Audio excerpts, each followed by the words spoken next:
We better get back, because it'll be dark soon, and they mostly come at night.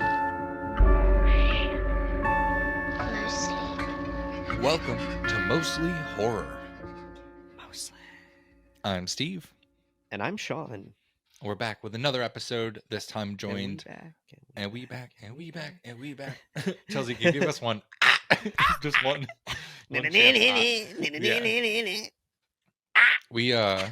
We saw Chance the Rapper's 10-year tour of acid rap, and it was so good.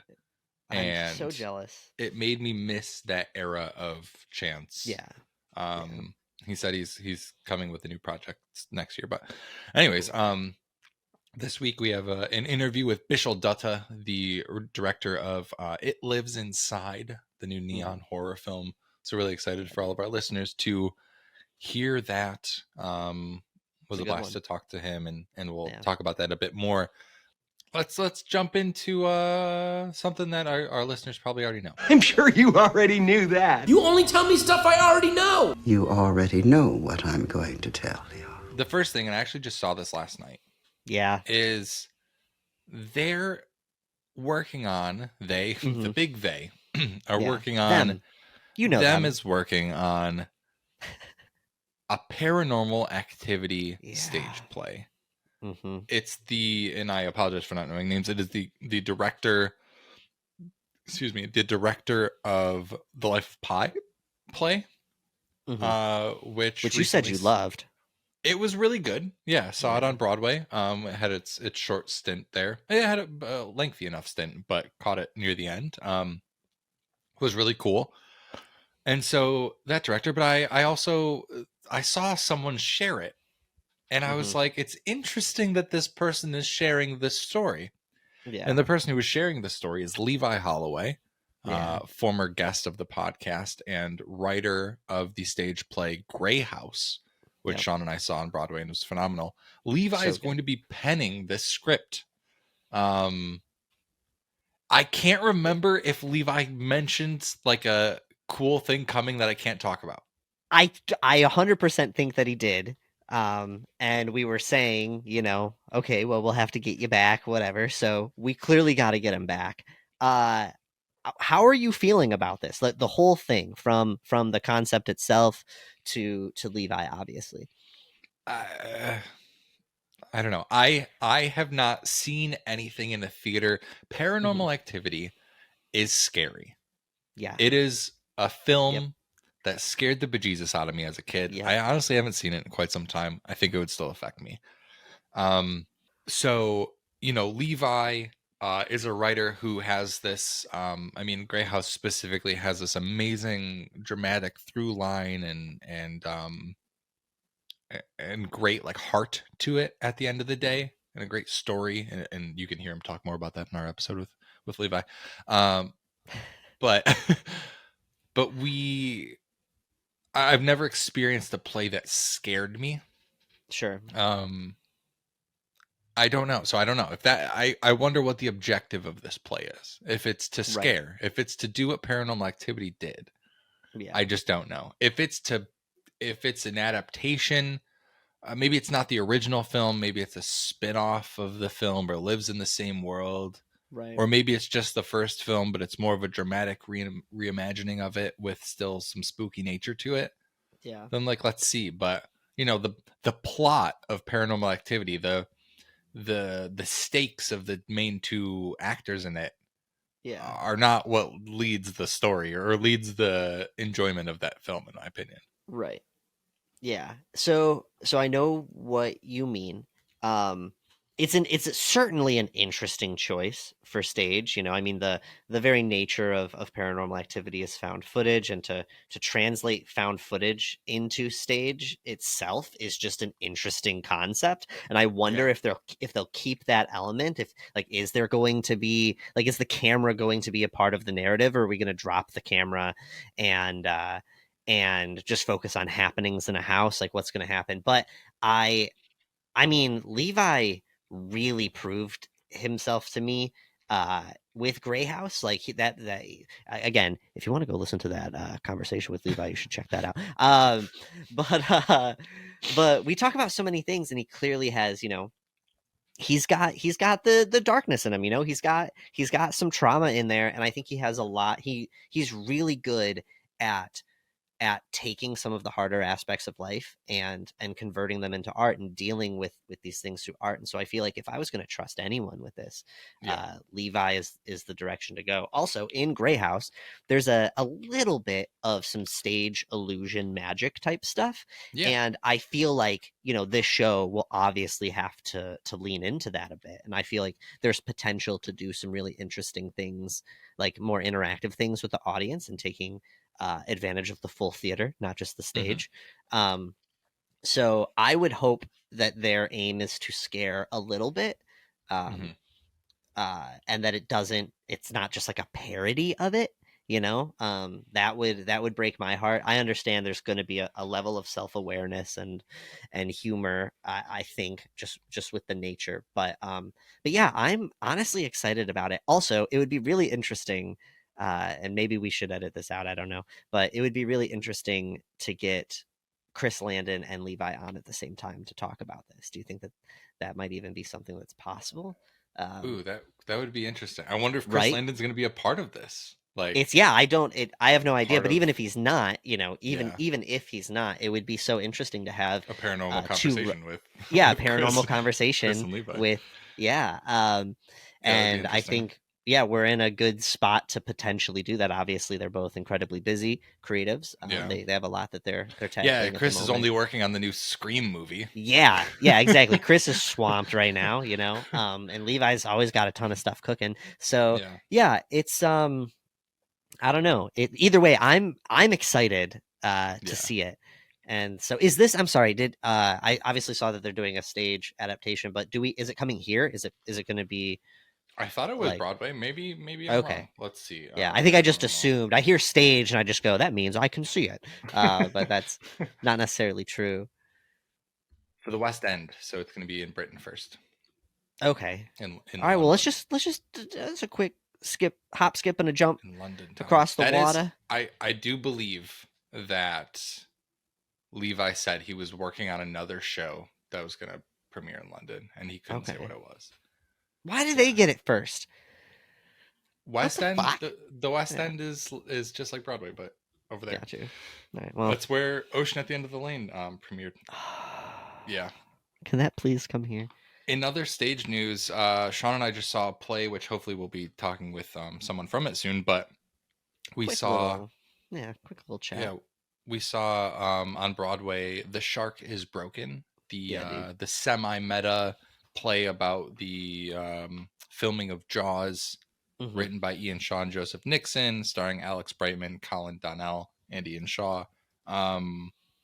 Just want to say that this was a really cool experience. I love a quick hitting 90-minute one act play. Yeah. But I think, if people aren't familiar, Ian Shaw is the son of Robert Shaw, who played Quint in Jaws. And he wrote this play, I think because of his relationship with his father, and it just was really interesting to see this man play his father in a play about one of the last films that he made or was in. And they talk a lot about fathers in the play, and they also talk about the relationships of the actors. It was just really interesting. I really, there's entertainment value, but there's also, I think, just like some great intrinsic value in like what they're kind of talking about, and like seeing something like this on a stage. It just like that was an experience that you like truly can't get anywhere else. Like, I don't think you could replicate that in a film or in a book the same way that was presented. I agree. Yeah, I agree entirely. It's it's such an interesting idea. Just to somewhat break it down a little bit more, for listeners who might not know about it. But yeah, basically, the whole play is about, our three lead actors in the film Jaws, spending time on a boat, because they actually filmed, on a boat on the ocean, in between takes, because during the filming of this movie, Bruce the animatronic shark broke down consistently. So there was a lot of wait time in between being able to film, where they just had them on set alone, sitting together. And it's sort of, their them getting to know each other and certain things coming out. There were tensions on the film, and yeah, it's funny. Obviously, him reprising his father's role in the, well, kind of, homaging his father's role, is fascinating. And yeah, I hope that we get to break it down a lot further in the future. It's funny, it's It's so interesting, and funny. if you love Jaws, I just don't see how you could not have a good time with this show Yeah. if you have a chance to see it. I also think I've said it a million times on here probably, but Alex Brightman, Yeah.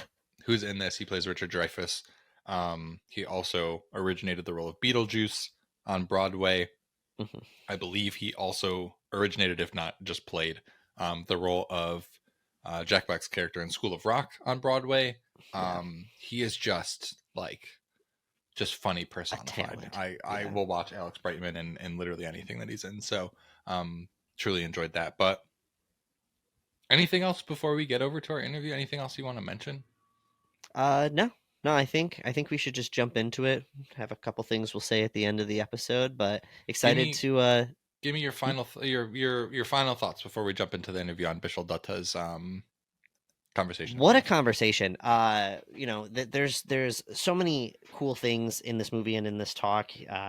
Bishal's clearly a talent and a lover of the genre and has so many things to say. And we talk a lot about bringing, other cultures horror to the forefront, especially in the spirit and like demon exorcist sort of space. I mean, that's not exactly what this movie is.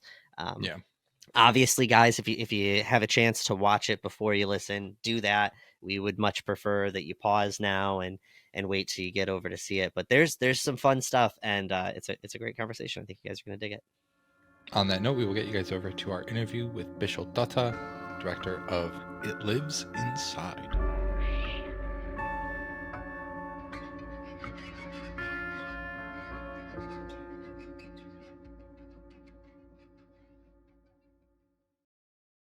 All right, we are joined today by Bishal Dutta. Bishal is an award-winning director whose new film, It Lives Inside, is out in theaters on September 22nd. Bishal, thank you so much for joining us today.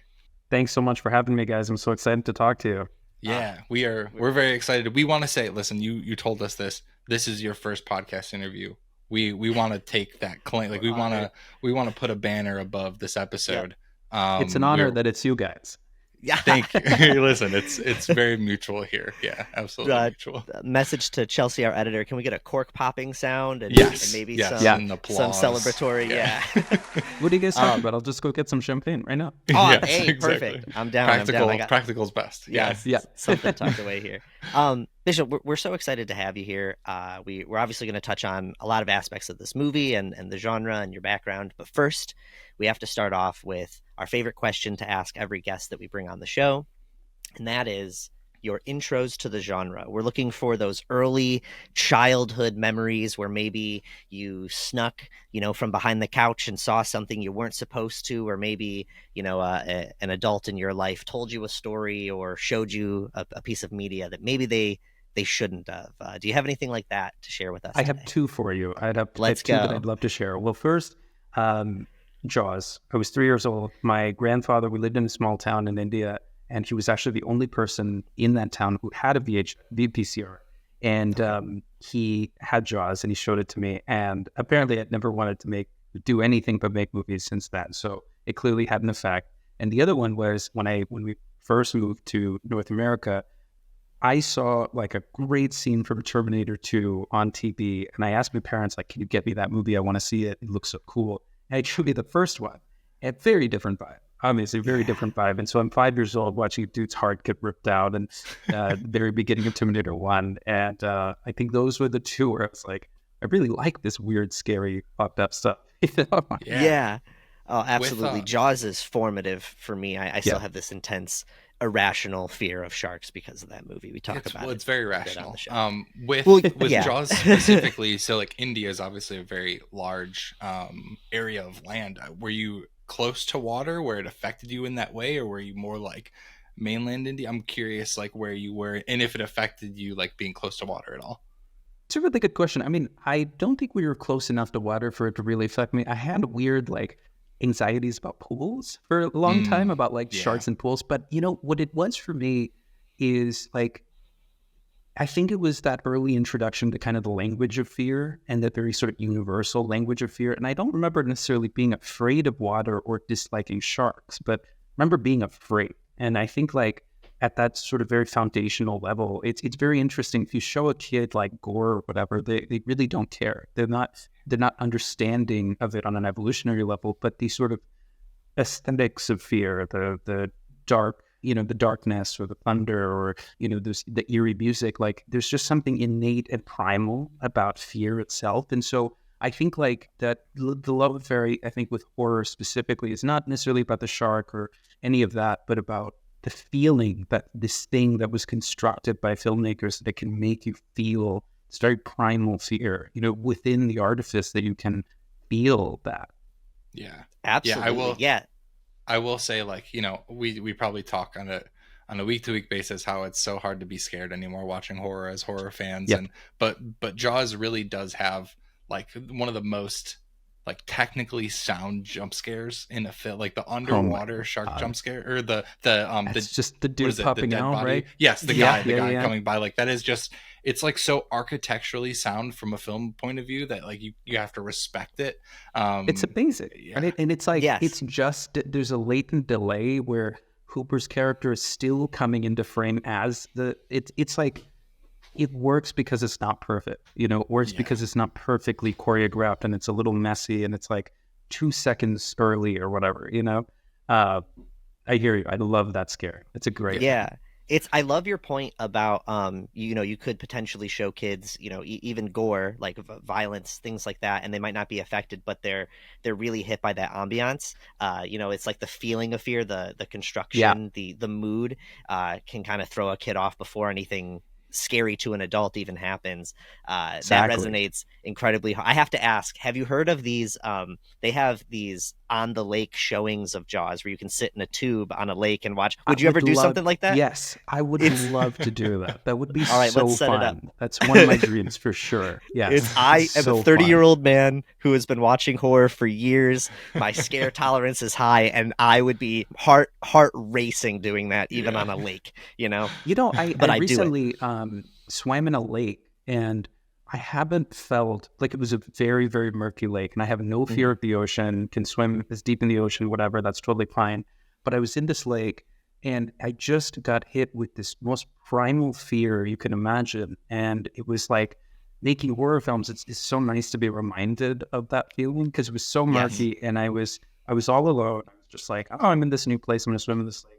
And I went like 20 feet into the water, and I just was convinced in my head that in the time it took me to swim back to shore, like something with very sharp teeth was going to snap into me. Like, it's crazy, that sort of evolutionary response. And like, you can get that out of people in a movie. I mean, it's such a high achievement, right? It's a beautiful thing, 100%. Yeah, it's a beautiful thing. So we obviously want to talk about It Lives Inside. And I think, the best place to start with any story is the beginning. So I would love, you talked about growing up in India, and I'm imagining the story starts somewhere around then, but I would love to know the genesis of this film and where the idea kind of sparked for you. A lot of this movie actually came from a story that my grandfather used to tell. It's like a little ghost story that he told. So supposedly, right, like with a big, very big quotation mark, supposedly, my grandfather as a young man went to a family friend's house, and the friend's daughter was carrying around this mason jar, and it was completely empty, but she would talk to it. And one day he said, hey, there's nothing in this jar, right? And then she got mad at him, and she opened the jar and kind of threw something at him. And obviously nothing came out. And he goes home, he doesn't care. And supposedly that night he starts to hear weird things around the house, galloping horses or something, and he hears knocking all through the day and nobody's there. And the big one is he leaves some peanuts out on the table, and he hears chewing, and he turns around, they're gone, right? And so my grandfather dips. He's like, he's out of there. He's not into it. Comes back a couple of weeks later, and it's all okay now. But that story was just, it was one of his favorites to tell. My mom told it after he passed, and, we had so much fun with it. But I, at a point, was thinking about, I want to make a film about kind of our culture, and I want to make a film that is very much rooted in horror and a very scary kind of ghost story tradition of horror. And I thought about that story, and I was kind of like, well, what could that have been? Like, let's say he wasn't just making up. Like, what could that have been? So that was really kind of the genesis of where the project even came from. Yeah, like his story alone could stand like it just as like a Right? short. I feel like that's such a good thing. It feels like the sort of thing where it's like you don't wake up a sleepwalker. You don't ask the girl with the empty mason. You don't tell the girl with the empty mason jar that it's an empty mason jar. What are you doing? Yeah. Exactly. You mentioned that the horror element, like obviously the part with the story that your grandfather told is it has its interesting elements to it, but horror is the vehicle, right? Like horror is the genre, and I'm curious why you felt like horror was the best like vehicle or the best playground to tell this story. I think we see a lot of, I don't want to speak for you, but I think there's been a recent boom, or even the past decade, of new voices and new perspectives and new backgrounds being able to tell stories in horror, maybe more so than other genres. And I'm curious your point of view on that, and also why you felt like it may be the best genre suited for this. 100%. I mean, it really came from this desire to do something very specific, very personal, and say like, well, this is the kind of thing that could have happened to my family, to my friends, to cousins, but to do so in a way that felt universal and accessible, right? And it's always about, I think, the more personal and specific the story is, the more you have to work to make it feel universal to everybody. And I felt that, again, going back to our earlier conversation, there's nothing more universal than fear, right? And I have had so many kind of formative experiences in horror, and I just loved, like, for example, a little detour. I saw the first Conjuring came out. I was still in high school, and kids were like daring each other to go see it because like, there's no sex and there's no blood and no language, but it's rated R because it's so scary. Like, people are gonna pass out, and that kind of like very very juvenile, fun kind of version of the horror, especially the theatrical horror going experience, I just loved. And I felt like, man, if I can get the audience in for something like that and really deliver that to them, a scary, gratifying kind of experience, but then really told this personal story, I think they're going to leave more invested, more engaged, and more kind of affected by the personal stuff if they get this, healthy dose of horror with it. Right. Absolutely. Yeah. Obviously, horror is a like this perfect vehicle to touch on so many different, messages and things that you want to say, which we'll break down later. One thing I want to point out, you brought up The Conjuring and James Wan. We're seeing this boom, like Steve was saying. I think specifically of very like this new wave spiritual horror, a lot of it being like this kind of rebirth of the Exorcist sort of film. Right. But it's, especially in America, obviously in America, it's very dominated by Christian beliefs, and it's been very refreshing to see. I've seen a handful of movies coming out with demons and monsters from other religions. So could you talk a little bit about I think it's, correct me if I'm wrong, but the Passage, the Passage? Yeah, the Passage. Yes. Yeah. Could you talk about the decision to lean into that lore and maybe where that fused in with your grandfather's story and the messages that you wanted to touch on with this movie? For sure. I mean, I think for me, it started off with this kind of conceptual idea. It was going to be a high school friend breakup movie, right? Like that was kind of the core of it. And it felt like there was a lot that we could do with that. And I had a sense of who this main character would be that Megan Suri plays. And that I was doing research on all these kind of entities and whatnot. And the Passage came up, and I was like, oh, this thing's perfect. Like, it feeds on negativity, and it is kind of that purely primal boogeyman within our culture that every kind of culture has. And when we picked it, it was really this idea that like this is the ultimate antagonist for this young woman and what she's going through, right? And then all these cool rules came into play that and in a way, like researching this thing was it was like experiencing what Sam was experiencing, where I was learning so much about my own culture, and it was kind of like, oh wow, like this is so enriching, right? So there's that weird kind of synthesis of real life and what's happening in the movie. But I love the idea of being able to deal with, again, a primal boogeyman, not something that was so specific that you could turn off your fear factor, but that this thing is that basic principle of the more scared you are, the more helpless you are, the more powerful it is. I just love that. I mean, I'm so inspired by, you know, the It book, for example, like Stephen King's book. And I think you could see that once all over the film. And I think it was very intentional in Carrie. And I think that, like, it was so exciting when I found that creature, because it was like, hey, I think everybody's going to be afraid of this thing. You know, it's not just Indians, not just teenagers. I think I can make everybody afraid of this thing. You know? Yeah, absolutely. It's the embodiment of fear. You gotta fear. Yes, like exactly. That's kind of Exactly. what it is. Yeah, we love a villain with a cause. We love a villain with a backstory and a reason. But every now and again, you need just pure evil manifest that has no reason. It just is this way for no reason. I want to say I really love monsters and mythical beings and things like that from all cultures. I will not claim to be any sort of an expert on it, but I love them. And this was my intro to this being, and some of the artwork for it is just fantastic. I'm assuming you guys did lots of research looking at illustrations, which brings me to your monster. I slightly spoiler territory for any listeners, but you guys did. We're gonna call it out ahead. We'll obviously we let you guys know before, but just so you know, we're diving in a little bit more right now. You guys do so many different things with the visual representation of this creature in the film, and near the end you go, at least what looked like to me, maybe even like puppeteer man in a suit route, which is I love that.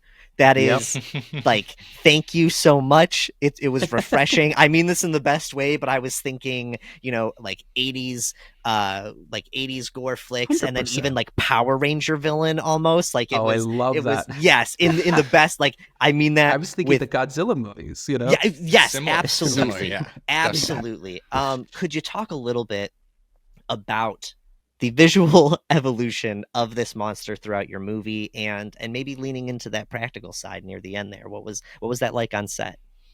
Absolutely. I mean, I am very much inspired by the movies you just mentioned, the 80s stuff. And when we were coming up with the monster, I had hundreds of images, and so many of them were about texture specifically. And like, I love like Brundlefly when he like rips off, and it's you know, you see in The Fly, you see Jeff Goldblum afterwards, and what he is. I love like the mid stages of Prank and Hellraiser, and like Pumpkinhead was a big one, right? Yes. And it was like I was so in love with the texture of these things and how it was represented on the screen that it really didn't make sense to go for like this very sort of ethereal CGI thing. And I wanted something that felt like it was right there. And I had such specific experiences with stuff like Jurassic Park or Aliens, where, I mean, when you see the alien queen come out in Aliens, you're like 8 years old. It's like, that's real. That exists. And the way it moves, there's such a performance. And so, I mean, I think CGI is an amazing tool, and we certainly use CGI in this, but it was so important to have like a physical, practical monster that we could build the movie towards, because then, you know, there's a real reveal element to it, because there's a lot of concealing of the monster throughout the movie, and I think it's all, you know, very much intentional, because this being the embodiment of fear, I wanted people to project their own sort of personal boogeyman on it, you know. So when we have the eyes come, you know, staring out the closet, that was actually very, very much calibrated to like the right kinds of monitors in the movie theater screens, that you could see just enough of the creature to understand that there's something in there that's not just two floating eyes. I didn't want to do that, but there's something there with the texture, but not enough for you to understand what it is. And so we continued to try and find like ways, like the shower curtain scene, for example. We tried so many different shower curtains, and the one we picked at the end of the day was the one that, like, if you're a foot away from it, it can see you as this sort of congealed blob, and then when you put your face against it, I could see the face, right? So it was about testing the sort of visibility of all these materials and all these kind of pass-through devices, I guess you can call them, right? And shadows, right? Like, there was a shot I stole straight from Jurassic Park where like the shadow comes around the corner with someone in the foreground, right? Yeah. Like, all of that stuff is there to kind of tease the audience to that finale. And when we showed the creature, I think we were pulling out all these kinds of stops Todd Masters designed this creature. He is a genius. He did the Borg Queen in Star Trek First Contact. And so we had so much fun coming up with this thing. And we really there needed to be this sense of performance to it, and I think that what you lose out on sometimes with the CGI stuff is like a performer that's in there. So we had we had a skateboarder in there, Janaea, and she's so lithe and she can move in such interesting ways. And we played with a lot of ramping frame rates. So I'd shoot her in I'd never shoot her at 24. I'd always shoot her at either 18 frames a second or 36. And so there's this kind of ethereal, motion element to it. And it's not necessarily, it doesn't necessarily feel as kind of in your face and jarring, because you don't feel that shift as much to 18 and 36, but it adds something otherworldly. And getting to do all that stuff in camera, I was studying frame by frame what they were doing in Aliens, because they had 6 puppets in that movie, and it feels like a million, right? So I was studying how are they doing this? Where are the quick whips? Where do you take a frame out so that it's moving, kind of unnaturally? So it was a real kind of learning process about practical filmmaking. And I was just so grateful for it. Just so grateful to do a film where we're putting a camera in a place and putting things in front of the place and actors and creatures and manipulating the camera. And it's a kind of filmmaking that I really love to continue doing. Absolutely. It's so interesting. It's so funny. I remember when The Hobbit came out and everyone was like, oh, there's scenes shot at 120 frames per second. And I was like, it looks like a video game. And I've never thought about just adjusting the frame rate ever so slightly that it creates, a non just regular eye, view effect. I love that thought. I'm curious. One of the things that I wanted to ask is, anyone who looks at your IMDb or your kind of portfolio of work can see that you have a number of award-winning shorts that you've done, directed and written, and those are, obviously doing that, there's an independent film point of view and mindset I'm sure that you have. So I think the practical elements of the monster and of filmmaking definitely are showing that. I'm curious what other aspects of your independent film mindset you're kind of, still bringing over to this this bigger now commercial feature. I think a lot of it, I think just on the bigger picture, I really want to think about a value for an audience. And there's one part of it is making a good sort of artistic film that, ticks off all the basics, the good character work, the script, acting and drama essentially. But then there's this element of immersing an audience into the world of the film and, just putting things on the screen that are the right things to put on the screen to immerse the audience. And so it's little things like locations and extras and, how the camera moves. These are all things that when we were making our short films, we were thinking, hey, we have $5,000 for this. How do we make this look like 50? And in a way, it's even as you move up, as you get to make bigger and bigger films, it's the same principle times 10. It's how can I use the resources that I have, which are amazing, which are so much more than I've ever had, and make them look like I had so much more, so that an audience can sit down with this film and never have their immersion in the film broken because I can have money for this, right? It's always about those fun, interesting kind of solutions. And it's what we did back in the day. And I feel like it's what I do now, and it's what I'll continue to do, is find creative ways to make, if I had $200 million, I want it to look like the most expensive movie ever made, right? It's that kind of thing. And certain filmmakers can do that.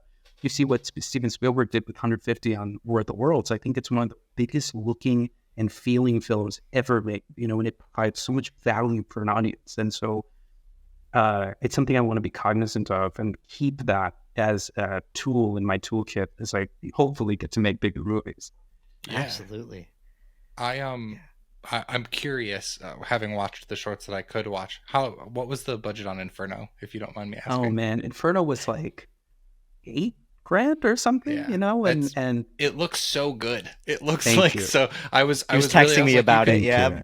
Yeah. I texted Sean. I was like, this short looks so much not like a short. It's, the the production down to the cinematography to the lighting. Well, that makes me so happy because, you know, it's I got to, that's another piece of it. I got to work with the same DP and the same composer that did that movie. Makes and like sense. we've worked together for like 7 years. And so getting to work with artists who, you know, when we first started to work together, I was like, how can I work with you? You're so good at what you do. And then, you know, being able to give them the resources to expand their craft. I mean, it's so gratifying. And I look at Matt's work as a DP on It Lives Inside, and I'm just like, how'd you do this? I'm so proud of the visual component of the film as I am about Wes's work as in the composing. Yeah, it's got to be nice to stretch your legs in a feature film as well. Like that's got For to sure. be, you know, you're able to ramp it up.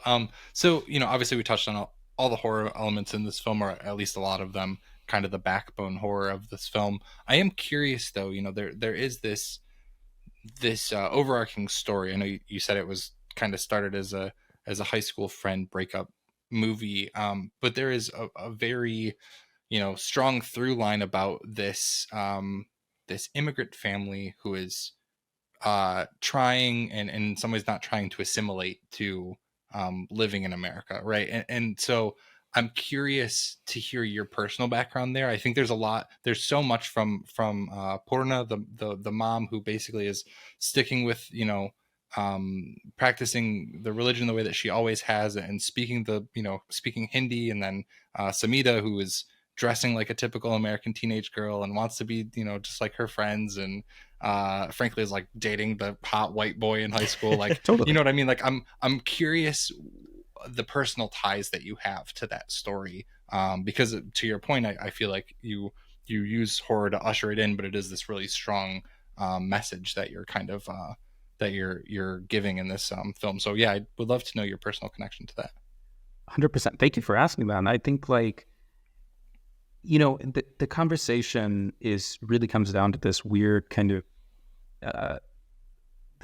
phrase, the Indian American identity, right? Like, what is that? And people ask me all the time, is it an Indian film or is it an American film? And the only answer I can give them is it's both, right? Just like I'm both. And I think that, you know, that those two identities live on a spectrum. I think growing up, I and my parents and my brother, I think we were all probably much closer to the middle of the spectrum than our characters are in the film, but you always feel it. You always feel that you're on the wrong side for some reason. You know, you feel that your parents are on the wrong side. You feel like you're on the wrong side. And, you know, I think so much of the film, and since we're getting into spoilers, why we ended the film the way that we did was this idea of finding a balance, right? And trying to create this kind of physical manifestation of balance and what it means to be strong enough to live with both worlds within you.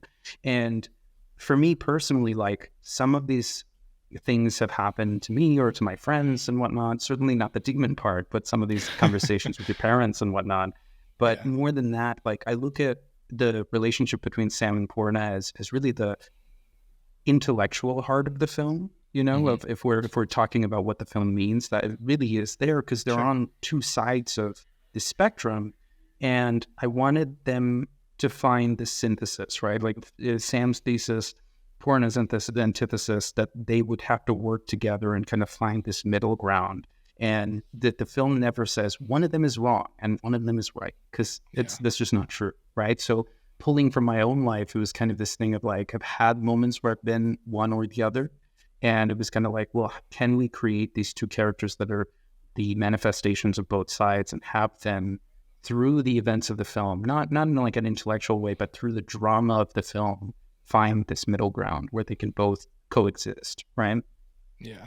Absolutely. Yeah. And you have Inesh, who is a kind of a great middle ground too. Like he's just kind of bopping in and out because he has to go to work, but he is a great like kind of balancing act. Well, and it's interesting because even we tried to incorporate that into the blocking. There's the dining table scene where they're having kind of their big fight, and Purna's like, "We mean nothing to you," but I tried to stage it in a way where Sam and Purna are like confrontational in their angles, and it's just like, I thought of like he's like a tennis audience, just kind of watching back and forth. It's like all he's doing through the scene, and the sort of ping pong. So I think all of those ideas even made it into like the blocking, right? Yeah, Fair. No, that Absolutely. makes sense. You talk about fusing the things together, and I just have to say that I'm pretty sure I've seen a lot of demon movies, and I don't think I've ever seen anyone handle a bad spirit or a demon by just eating it, and I appreciated that so Yeah. much. If we're in full spoiler territory, yeah, you want to talk about fusing together, I loved that. It had me laughing at the end. Yeah. I That's don't want great. to. I love it. Oh, it's so good. Jumping back just really quick to the monster, I do want to say that that as a viewer, I immensely appreciated starting with the CGI that you did and working your way back to practical. Right. You know, the eyes in the closet thing, it was so great, but I was worried that at the end of the movie, once I got a full reveal, that I was just going to see a black figure that I've seen a lot of times. Just a little bit nervous about it, but then I got full practical monster, and I just wanted to jump back to that really quick and say that I appreciate you. But And Sean, I have to say, you brought up something that I think we have to talk about, which is just unrepentantly evil characters. We need them back. I love the complex ones, but my fiance and I talk about this all the time. We just need just real pieces of shit. You know, like you look at like the bad guy in A Knight's Tale. That guy sucks. You know, like these sleazy, terrible characters. We just saw that the other day, and so it was a great reference. Yeah, this guy sucks. Yeah. You know, like I want some of those kind of horrible. Yeah, irredeemable. The audience Not can't like find any part of themselves. Yes. Yeah. It's like a spectacle to watch these people and be like, how bad could you get? You know what I mean? Right.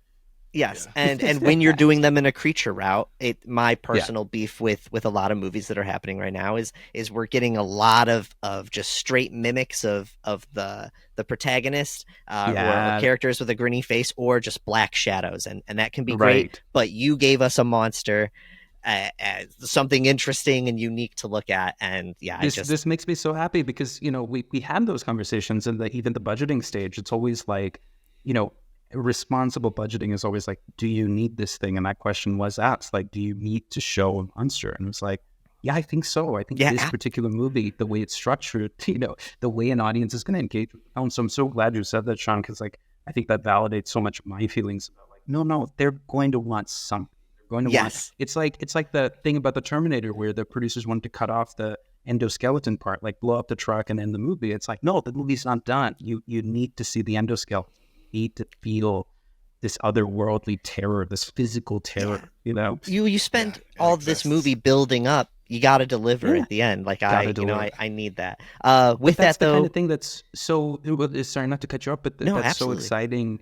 Possibly my favorite part of this process is to feel like I'm in conversation with an audience. And you're writing this thing, it's not going to come out for like 3 years, but as you're writing it, as you're conceptualizing it, there's always the audience in the back of your head, like, what are they going to want? And that audience is really me, right? Like, I love movies and I love horror films, and it's like, I want the monster. I want that reveal. I want that, real swell in the music. I want it to feel like Godzilla is coming out of the ocean. Like, I want to have that kind of epic feeling. And so it's so fun to make movies because there was an imaginary audience, and now that audience is becoming real as the movie's coming out. Yeah, 100%. Yeah. Go ahead, what were you gonna say, Steve? No, you. I was just gonna say, I know we're a bit short on time. We really have appreciated getting to learn about some of these ins and outs of the film. But Bishal, before we let you go, we do want to wrap up with what we call mostly horror recommendations.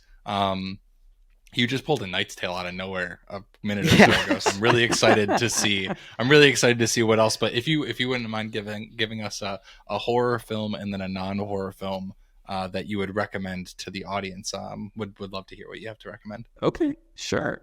A horror film, and I'll tie it back in with It Lives Inside because this one inspired so much of It Lives Inside. Ginger Snaps, which I know you guys are fans of. I know you had Catherine Isabel on the show. I know it's just that's amazing. She's so good in that film. She is. Wow. Talk about an underrated film. Talk about a film I stole so much from, and a film with so much attitude and point of view and charm, and still so damn scary. It really, for me, is like one of the like a pinnacle of what the horror genre can do.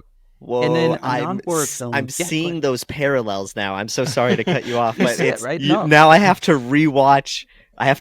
It Lives Inside, and then I gotta watch Ginger Snaps, and I wasn't connecting that until right now. So sorry. I was gonna say I saw like Scream. Well, I think I saw like some things, but I wanted to mention this is not an ad, but I think like Scream Factory or someone's putting out all 3 Ginger Snaps films like in a collection. What? So that's gotta be that's the I have pre-order. That's the Let's way to do it. it. But it's such a good looking film, you know. It's Yeah. it's a film with such a. And what's crazy is I lived in Canada for a while, and we lived very close to the suburbs where they shot like the opening of the movie. And so when the woman finds the dead dog, you know, like it's just, I was like, oh, that's where I live, you know. It's very much like that. But that's next door. That's across the street. Right? It's such a great movie, and I want more people to see it, and it's such a great example of marrying subtext with text in a horror film. It's about so much, and it's also like so good and so scary, you know. And you talk about delivering a monster. They deliver. God. Yeah. God. Okay. Yeah. I'll tell you this, Sean, if you're going to rewatch it, there is the school mascot in that film is a werewolf. It's like the werewolves, and then we designed the mascot around the Ginger Snaps werewolf. Yeah, so that's so good. Yeah. Yes. And then non-horror movie, just because I was thinking about this one, and my brother just watched it, and he was very affected by it, but the Danish Vanishing, the Vanishing from 88. Yes. To me, I haven't seen could this, be a but horror film. This came up. Very this much came so. up on the pod before, I think. I would love for you guys to watch it and maybe talk about if you feel like it's a horror film or not, because I think it's the least horror aesthetic film that I could think of that has affected me most as a horror film. I sometimes feel like it's the scariest film I've ever seen. And it just so deeply affected me. But you can't really call it a horror film because it goes out of its way to not be a horror film, to be so completely banal and so unsensational, and yet it is so scary, you know. So it's a film that is such a paradox for me, but I want more people to see it just so I could talk to them about it. Sure. Yeah, I've heard that the remake isn't great. I thought I had it. Jeff Bridges one. Behind me. Oh, maybe I don't. But yeah, it's the rare instance where it's the same same writer and director who makes the American adaptation, but it doesn't. But yeah, I agree with you. It's funny games. I would call it mostly horror. That's our whole show, right? Is like the tone the line between horror and not. But I would definitely call Vanishing mostly horror. That's a great one. Yeah, I would love for more people to watch that. Sean, it's on Criterion Channel. Borrow Chelsea's Criterion. It is. Okay, deal. All right. Yeah. I will watch it ASAP. Well, yeah, Bishal, we appreciate the recommendations. We appreciate the time. As always, our listeners, you know, if you for some reason didn't listen to us and you listened to our spoilers, still go check out the film. It's out September 22nd. Bishal, we really appreciate your time. Thank you so much for joining us again.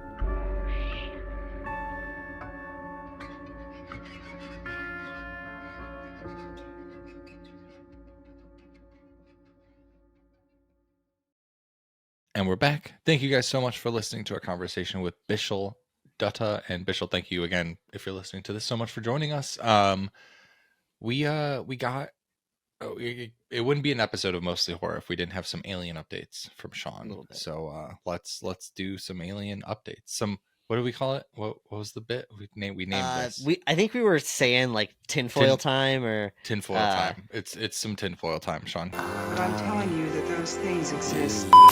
We don't know exactly what they are. Do you believe that our government is in possession of UAPs? Absolutely. A fucking alien. I will say it's a very light tinfoil time. I just have to, because I haven't gotten a chance to saran fully... wrap time. Yeah, saran wrap time. The half-ass. Yes, exactly.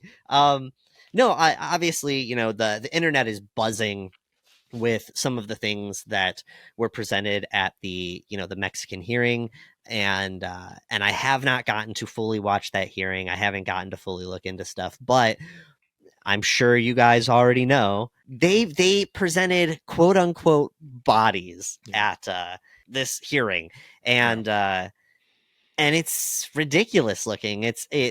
You know, I guess I want to ask your thoughts first. I don't know how much you've seen. Again, I haven't seen a ton. I'll explain why in a moment. But what are your initial thoughts with what you've seen and where things are going? Yeah, so I can't speak Spanish, but I watched some stuff. I was kind of following along as it was happening because, as we're saying, you know, the U.S. obviously had our hearings and other countries are having their own. And I thought it was interesting that some of the stuff that they were presenting was kind of similar to what we were in terms of, you know, airplane readings and like Air Force readings and that sort of stuff. Yeah, all the data. Or like images and that sort of things of that nature. And then, bodies were presented or photos of bodies. And, you know, turns out that the man who presented these bodies is also someone who's done this in the past and has been outed as a fraud, which I think we talked about this off the pod, but essentially kind of like discredits almost the whole hearing, or it feels like it does, which is such a bummer. Because I mean, you have, again, it feels like you're going to start to get not disclosure, but just more information from another country to kind of corroborate what we're hearing over here. And, you know, it's going to all start to sort of feel real. And then, you know, next thing you know, this little monkey corpse is getting memed all over the internet because it's, you know, not right, or whatever kind of corpse it was. So, kind of a bummer way to wrap things up. 100. Well, so I want to say that I do not believe, you know, by any means that this is wrapping things up. I don't think that I meant the specific a bummer way to wrap up the specific hearing. Yeah, fair. Yeah, it definitely, I'm bummed because in how ridiculous it is, it feels like it makes it being attached to like this whole movement and everything that's happening.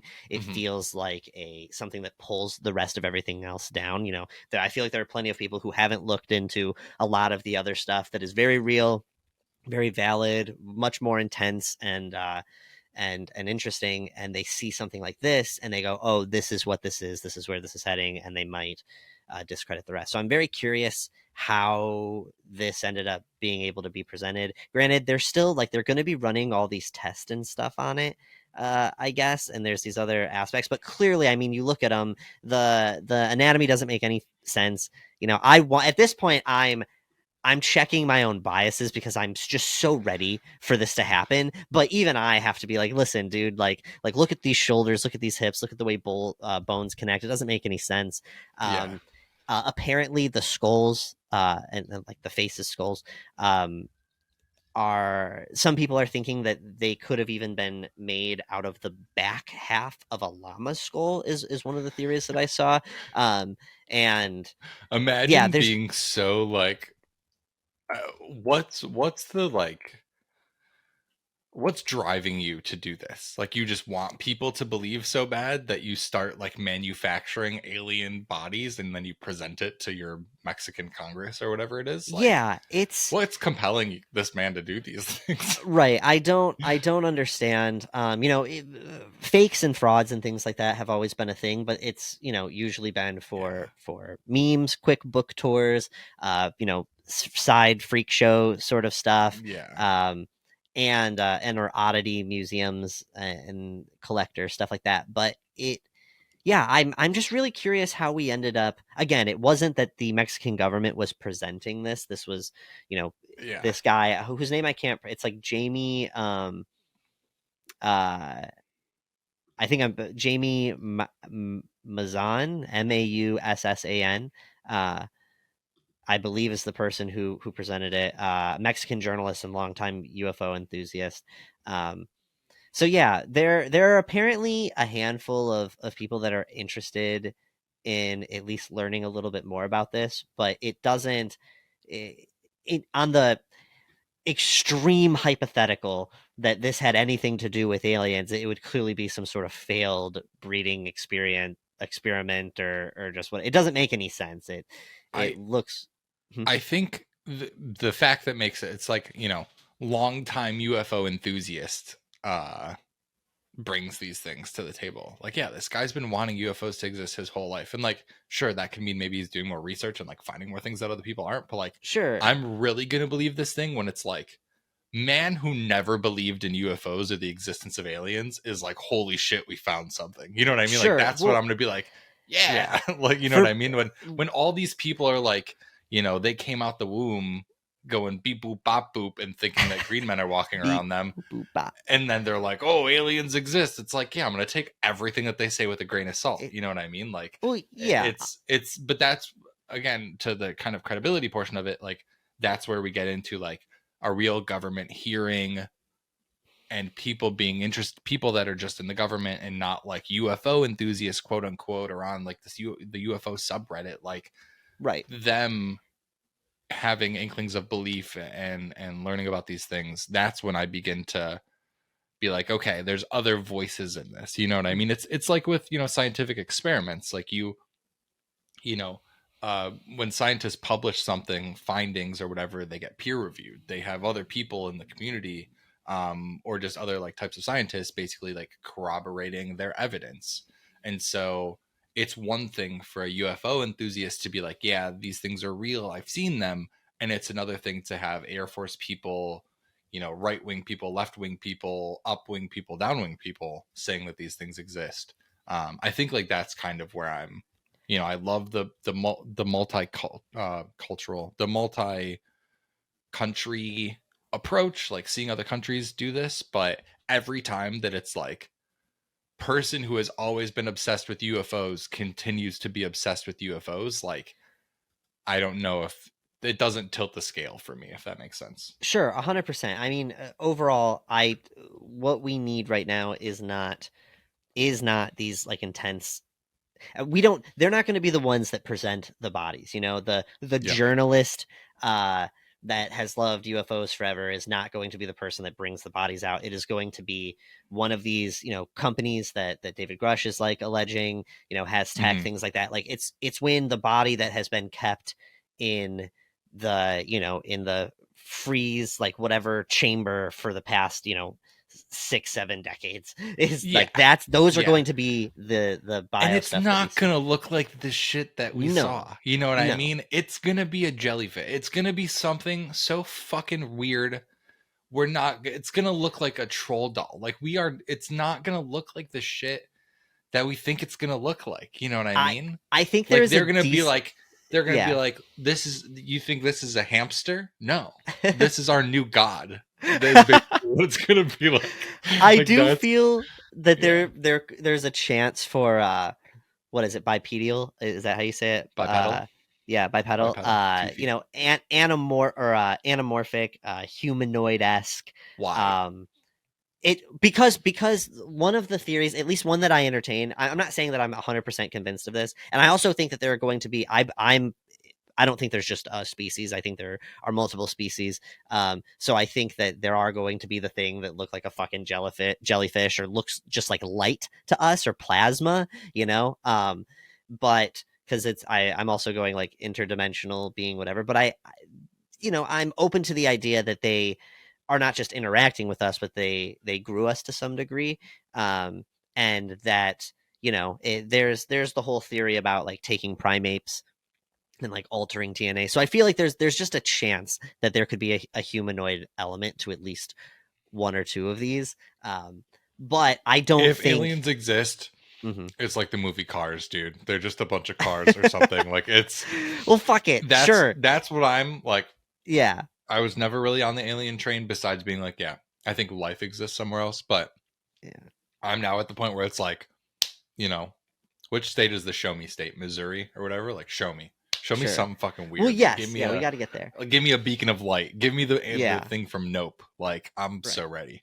Well, so again, if we're taking a lot of the, you know, a lot of these people coming forward, a humanoid, like small gray thing, like aspect is a common theme throughout this. So I am leaning in that direction a bit. But it's also like some like people are suggesting that those are not actual like those are almost like clones or AI themselves for these other things that to interact with us in our like atmosphere and on our like plane, in a since similar they state can't to ours. do it as much. Yeah, like maybe like hypothetically, maybe the things that are actually watching and paying attention to us, these other beings, non-human intelligence, are again more like light or plasma based or not. They can't really exist in our dimension for long periods of time. So they create something that can interact with us and exist here and also maybe not make us sick. Like, Yeah.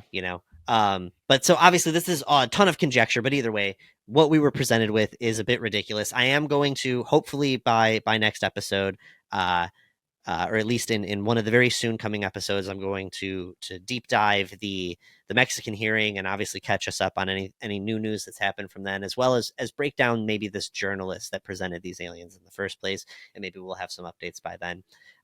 But speaking of time, I want to say that obviously I've been mentioning that things are chaotic. Steve just moved, just recently picked up, a second source of income, and was apartment hunting. So things have been very hectic on my end, but I got a place, guys. I'm going to be staying in New York.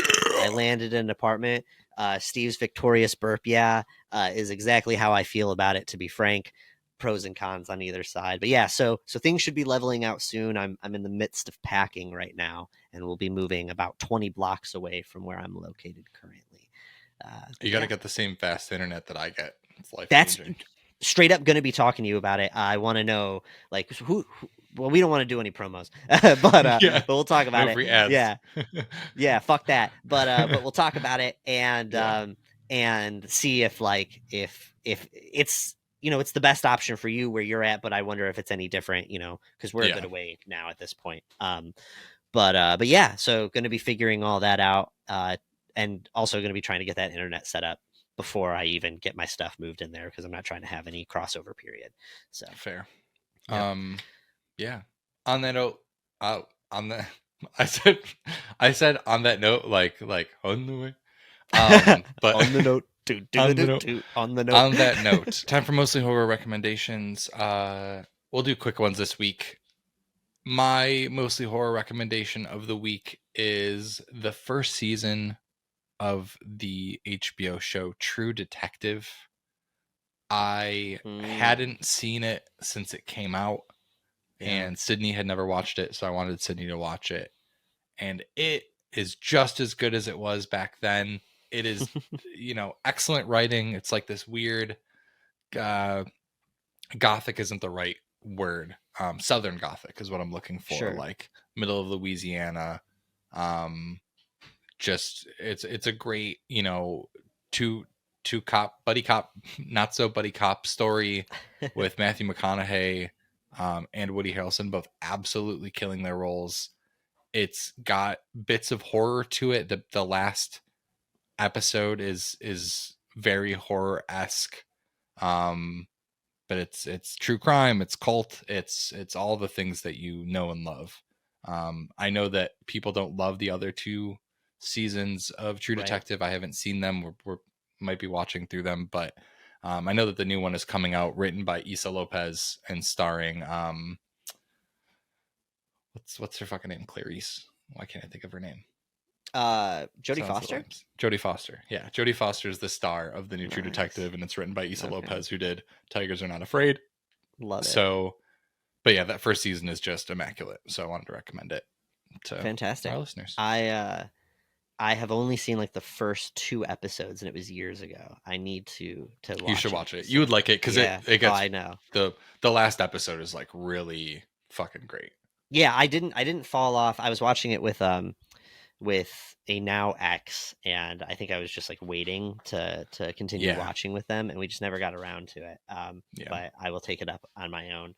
Also, dude, the cons, McConaughey was just at the Strand promoting he was promoting a kid's book. I was walking around down there and saw this huge line wrapping around for blocks, and I had to go in and check it out. I obviously didn't see him, but it was interesting. A lot of people sweating over. Has anyone ever called the Matthew McConaughey the Cons before? Or are you the first person to use that nickname? TM. I don't know if it's good enough to TM. I love watching Matthew McConaughey specifically in that show. Is just it's like its range, man. It's so good. Those characters, he's a great actor. So good. Yeah, I learned that in Failure to Launch, man. And also, I don't know if anyone else has called him the Cons, but be a lot cooler if they did. With that, my rec is totally a cheat, man, because I just have not had time to watch a ton, but I did, for an undisclosed reason at the moment, recently watch Young Frankenstein. And if you guys haven't seen Young Frankenstein in a bit, you should definitely do it, especially with spooky season coming up.